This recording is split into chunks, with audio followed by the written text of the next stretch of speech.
Salut à tous! C'est avec grand plaisir que nous nous retrouvons pour une nouvelle saison d'actualité brève et efficace relative à l'activité cyclonique de nos régions. Voici donc le tout premier point météo de cette saison 2023. Comme chaque année, les experts tentent d'anticiper le nombre de phénomènes cycloniques susceptibles de se former dans la zone atlantique. La majorité des organismes de prévision anticipent une saison moyennement active. Cependant, il y a encore beaucoup d'incertitudes concernant le déroulé effectif de l'activité cyclonique. Et pour cause, depuis plusieurs mois, les météorologues prévoient le retour du phénomène El Niño dans l'océan Pacifique. Or, ce phénomène conduit normalement à une baisse de l'activité cyclonique dans nos régions, notamment à cause des vents cisaillants qu'il favorise sur la zone atlantique. Mais un paramètre est venu compliquer le travail d'anticipation des spécialistes. Il s'agit de l'augmentation des températures de surface de l'océan Atlantique. En effet, depuis plusieurs semaines, la partie tropicale de l'Atlantique Nord connaît des températures d'eau de mer plus élevées que la normale.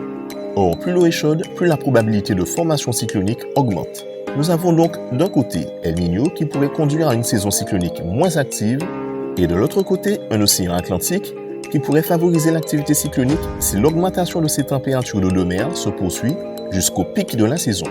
À l'heure actuelle, personne ne sait lequel de ces deux paramètres l'emportera. D'autant que l'évolution de la saison dépendra aussi de l'intensité qu'El Niño atteindra lors du pic de la saison cyclonique, sans compter d'autres paramètres tels que la brume de sable, la présence d'air sec ou le comportement général des anticyclones en termes de positionnement et d'intensité. Une chose est sûre, la préparation et l'anticipation sont les meilleurs moyens de traverser cette saison cyclonique le plus sereinement que possible. La page ouragan.com fournit d'ailleurs de très bonnes recommandations en la matière. En ce qui concerne la situation du jour, notez qu'une perturbation située dans le golfe du Mexique est surveillée par le NHC. Elle possède actuellement un faible risque de cyclogénèse, mais a tout de même été référencée en tant qu'Invest 91L.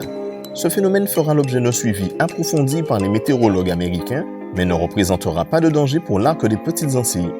Du côté de l'Atlantique, plusieurs zones tropicales circulent entre l'Afrique et les Antilles, mais ces dernières sont confrontées à un cisaillement élevé en altitude, et certaines sont en plus situées en dessous du 10e degré nord, ce qui les empêche de pleinement bénéficier de la force Coriolis indispensable à toute cyclogénèse. En résumé, il n'y a pour le moment aucune menace cyclonique pour nos îles.